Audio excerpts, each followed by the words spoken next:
Bueno, entonces, por aquí les tengo una presentación para que podamos verlo juntos, ¿no?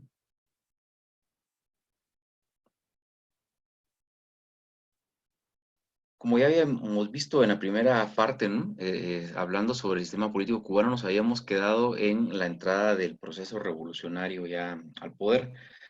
Nos habíamos quedado en el momento en que llegaba esta revolución guerrillera, por así decirlo, nacionalista en un principio, encabezada por Fidel Castro, Che Guevara y todos los próceres de la revolución que ustedes ya conocen y que han conocido y reconocido en todo este proceso de su formación política.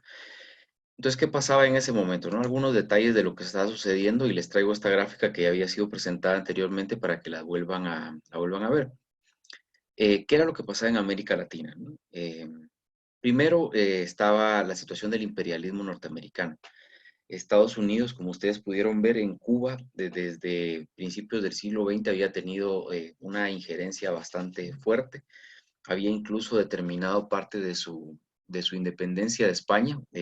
Hubo una guerra, la guerra de Estados Unidos con España por el territorio cubano. Y también otros procesos que a lo largo de los años fueron manifestando el anticomunismo norteamericano, ¿no? Uno de esos es la contrarrevolución en Guatemala, es decir, la intervención de tropas norteamericanas y de inteligencia norteamericana asesorando a los contrarrevolucionarios guatemaltecos para quitar del poder a Jacobo Arbenz Guzmán. Es el primer experimento de anticomunismo a gran escala que ellos aplicaban en el continente y pues fue algo, para Guatemala ha sido una situación bastante compleja desde ese momento, ¿no? Es decir, ya sabemos que se construyó una realidad de comunismo que no existía como tal, y por otro lado, los intereses de una empresa fueron los que determinaron la política norteamericana de ese momento. Entonces se construye toda esta ideología, por así decirlo, de la contrarrevolución y se ataca a Guatemala, ¿no? También hay un golpe de Estado contra Perón, era un presidente nacionalista, hasta cierto punto populista, pero en un buen sentido de la palabra, en Argentina en 1955, y es retirado del poder. ¿Qué nos decía eso y qué decía eso de Estados Unidos, América Latina? Decía que no iba a haber posibilidad de ningún proyecto que existiera al margen de su lógica, de su poder, digamos, de su visión imperial y neocolonial del continente. Y por ahí pues aparece también la situación de la Guerra Fría como telón de fondo, ¿no? La URSS era la que determinaba también la posibilidad de un cambio revolucionario con sus ideologías y perspectivas bastante particulares. Eso ya lo hemos visto también extensamente, ¿verdad? En cómo se construye ese socialismo soviético y cómo esa lógica de la lucha de clases y de la dictadura del proletariado y de una revolución internacional como un paso preliminar hacia el comunismo total es promovido por la Unión Soviética y obviamente en América Latina las luchas antiimperialistas y luchas de liberación y de independencia tienen de telón de fondo a la Unión Soviética, es decir, a la ideología socialista. ¿Qué pasa entonces con las corrientes que existían en el continente? El socialismo espiritual,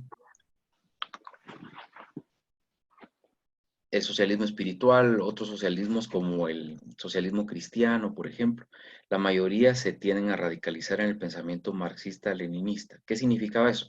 Significaba que iba a incorporar la lucha de clases, la visión de la dictadura del proletariado, una visión del Estado con una democracia centralizada, partido único, solidaridades internacionales específicas con China, con la URSS, en este caso ya con Cuba, verá más adelante. Es decir, se radicaliza el pensamiento en esta manera de ver las circunstancias y la situación.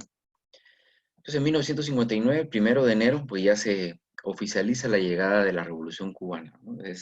Aquí pueden ver ustedes algunas fotografías con la entrada de Castro a Santiago de Cuba y la instauración de un gobierno provisional, por así decirlo, en otro lugar que no era La Habana. Posteriormente llegan a La Habana y en La Habana pues ya promueven y plantean la visión de un gobierno de transición. ¿Qué fue lo que pasó, verdad, a partir de la llegada de ellos? Se piensa, y nosotros lo entendemos ahora como una llegada de una visión comunista revolucionaria bastante bastante profusa y fuerte. No fue tanto así, ¿verdad? Entraron como una visión nacional, negociando también algunos pactos con algunas de las élites liberales y conservadoras de Cuba. Entre estas era el presidente que ellos ponen temporalmente, que era Manuel Urrutia. Era un liberal antibatista, pero tampoco era comunista, era anticomunista. Aquí lo pueden ver ustedes en una fotografía al lado de Che Guevara, ¿verdad? Que fue designado como ministro de Recuperación de Bienes y de Hacienda, y al lado de Camilo Cienfuegos, ¿no? Y ese es el presidente temporal, por así decirlo, provisional de Cuba, que es Manuel Urrutia. Él renuncia 7 meses después, ¿verdad? Otros que también entran en el proceso revolucionario era, por así decirlo, un grupo especial, una élite, que era el hermano de Fidel Castro, que era Raúl Castro. Era Fidel Castro, obviamente, Camilo Cienfuegos y el Che Guevara. La idea era, en un principio, que este gobierno revolucionario, nadie pensaba que iba a transformarse en algo eh, socialista en el camino, sino que todo el mundo lo veía como una revolución muy particular, ¿verdad? Con gente que salía de la selva y que llegaba a tomar el poder para reformar un Estado. Incluso Estados Unidos aprueba este primer gobierno al ver que tienen este presidente liberal y afín a sus intereses en Cuba. Sin embargo, después las cosas empiezan a cambiar, ¿no? Empiezan a cambiar un poco porque, bueno, Fidel Castro pues asume la figura del primer ministro. Como ustedes pudieron ver, era un sistema presidencialista parlamentario, donde tenían figura de primer ministro, pero también un presidente y también un congreso, y todos los ministros del Ejecutivo eran parte del Congreso. Pues Fidel Castro asume el papel de primer ministro, después de haber sido jefe de las Fuerzas Armadas. Y con el tiempo, pues va su figura de haciendo que la figura del presidente quede como solo de un jefe de Estado. Este señor Manuel Urrutia renuncia en julio del mismo año, después de 7 meses, y se va exilado a Miami. Y Fidel Castro, pues asume el primer lugar como primer ministro, y ponen a otro presidente provisional más afín a sus intereses, que continúa en el poder hasta 1976. Mira, algo que es importante por acá es que ya se suspenden elecciones, se suspenden los partidos políticos y empezamos con la lógica de la democracia centralizada. Es decir, solo un partido y una visión de una república popular con sus visiones muy particulares de organización política y social, y una transformación constitucional, pero que se da más adelante en el tiempo, no se da desde que llegan al poder.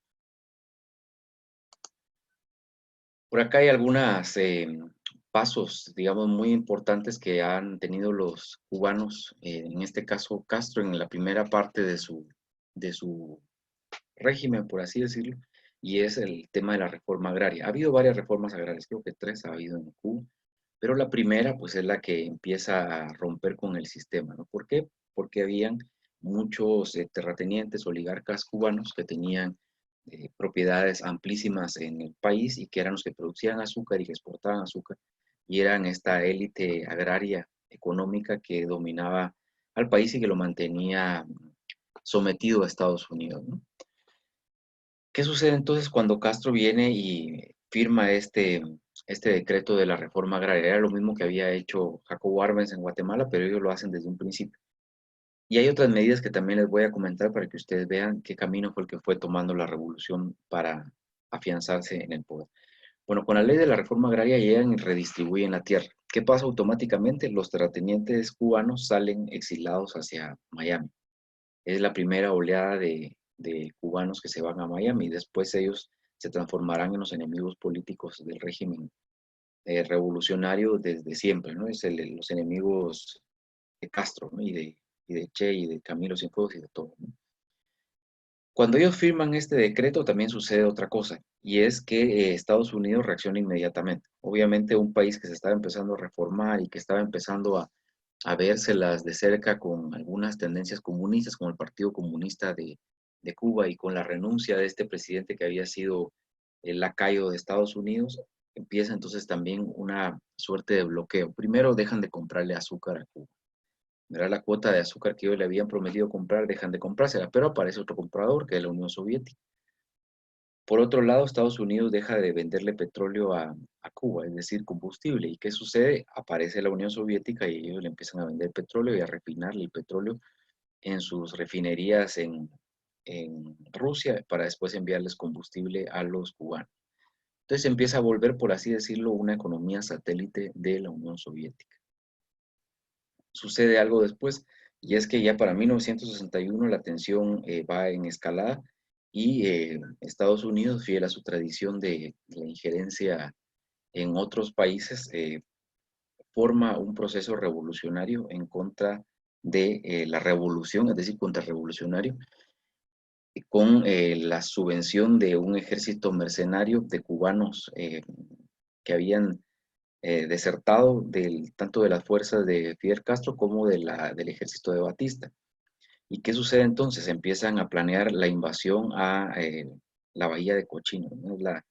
La idea esta de invadir Cuba y después empezar con un movimiento guerrillero y la misma suerte que había seguido Castro y los demás revolucionarios, replicarla, solo que ahora en un proceso de contrarrevolución. Estas fuerzas mercenarias fueron formadas en Guatemala. Acá esa es parte de la historia oscura del país. En el gobierno de Diego Fuentes se promueve la venida de un grupo de mercenarios que van a invadir Cuba y en una finca de un señor de apellido Alejos, Roberto Alejos, familiar de los diputados y estas personas que tienen ahora influencia en las cortes y en los procesos de las comisiones de postulación, pues en una de estas fincas, que era la finca El Betia, entrenan a estos grupos mercenarios. Y esos grupos mercenarios después salen desde Nicaragua, que estaba dominada por la dinastía de los Somoza, desde Nicaragua y Puerto Cabezas hacia Playa Girón, en Cuba. Al llegar, pues esta historia es una historia bastante interesante, ¿verdad? Hay varios errores humanos y de percepción que cometen estas fuerzas que finalmente dejan en medio de dos fuegos a estos grupos mercenarios y son derrotados por el ejército cubano, el ejército revolucionario. Esto de Playa Girón, ¿verdad? Hasta hay una canción de Silvio Rodríguez, ustedes la pueden escuchar alguna vez, de cómo es por así decirlo, el relato victorioso sobre lo que pasó en este lugar. ¿Qué sucede entonces en ese momento? En ese momento Fidel Castro, en 1961, asume una movida, no sé si audaz o es bastante arriesgada, pero declara a Cuba ya como un estado marxista socialista. Lo declara frente al pueblo cubano. Dice, nos declaramos marxistas socialistas. Eso tenía que ver con sus vínculos, digamos, con la Unión Soviética y por otro lado también con la perspectiva que estaban aplicando en el sistema político que ellos habían comenzado a construir desde hacía 2 años.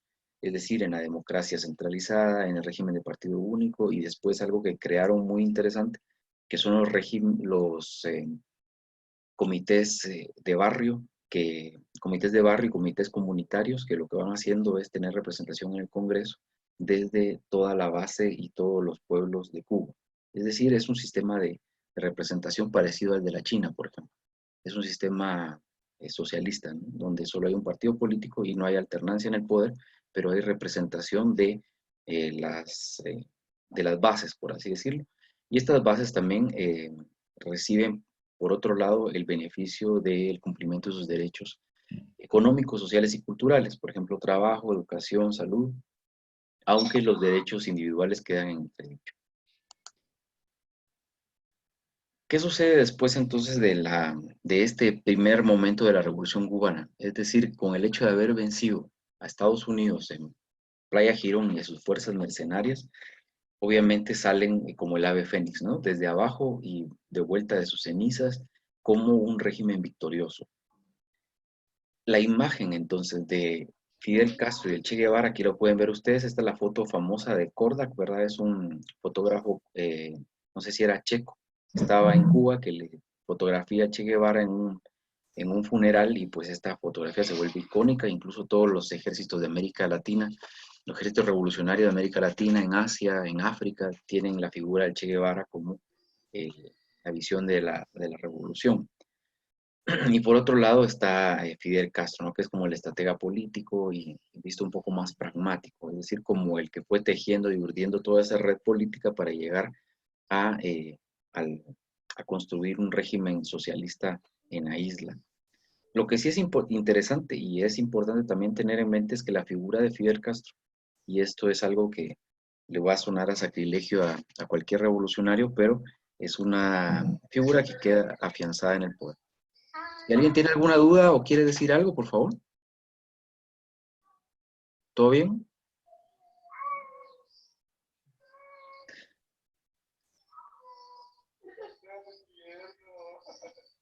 Bueno, entonces para continuar con esto, ¿no? Entonces el Parlamento es sustituido por la Asamblea Popular y con la conformación de todo este régimen se va exportando la revolución, se van exportando las figuras de la revolución. Hay muchos testimonios de gente que, por ejemplo, desde la Revolución Sandinista o en Guatemala, hablan de la emulación de Che Guevara o de Fidel Castro o de estas figuras emblemáticas e icónicas que se transformaron en las figuras vivas del proceso revolucionario en todo el continente. Es decir, ahora ser una persona parecida a ellos era sinónimo de la revolución. Y de hecho toda la imaginería y la idiosincrasia, por así decirlo, de los movimientos revolucionarios de América Latina girará en torno a lo que ellos dos crearon, ¿verdad? Estos uniformes, a la barba, a el cabello largo y a todo esto que era como lo que se había, incluso habían personas que empezaron a fumar puros habanos, era como tener una cercanía con Cuba, era algo muy importante porque aparte había sido un régimen proscrito ya por Estados Unidos.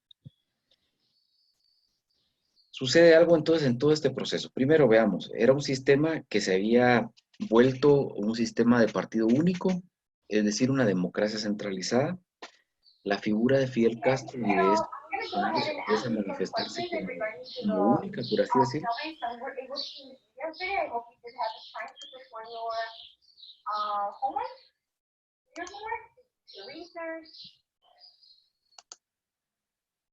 ¿Verdad? Se empieza a manifestar estas figuras icónicas y sucede algo importante a finales de la década, a finales de 1962. Y es un momento de geopolítica bastante importante para Cuba, para el mundo, para Estados Unidos.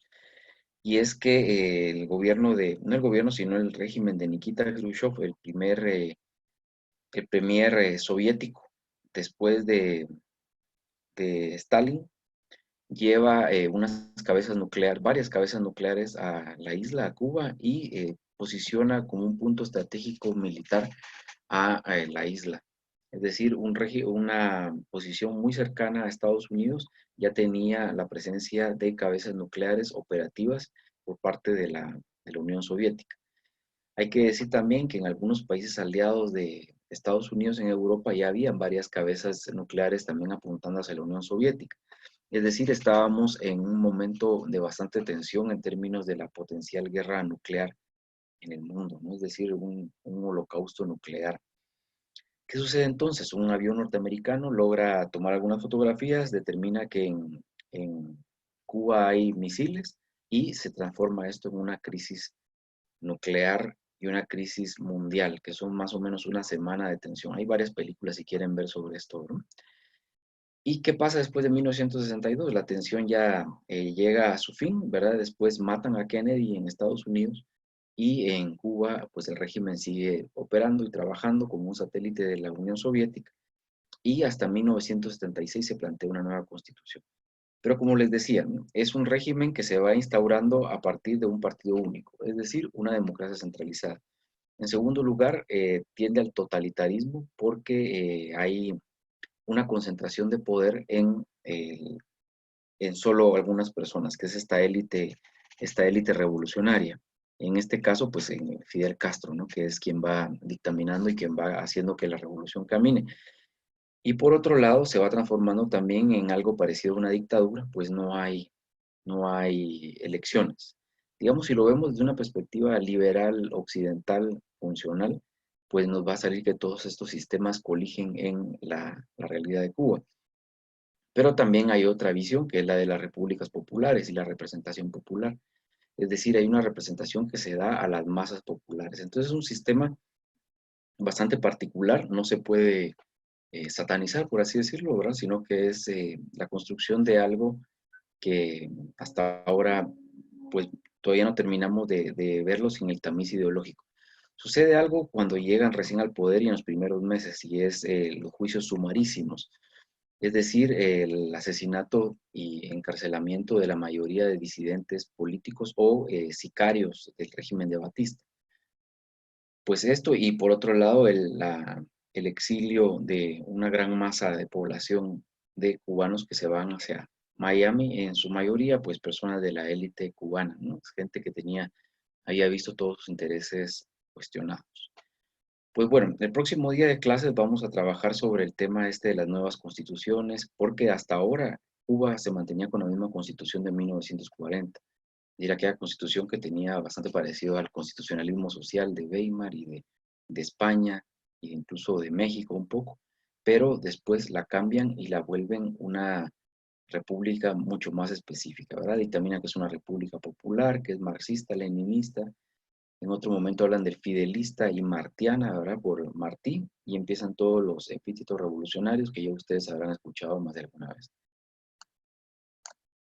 Pues bueno, entonces terminamos con esto, con esta presentación. No sé si alguien quiere hablar o quiere decir algo, por favor, expréselo ahora.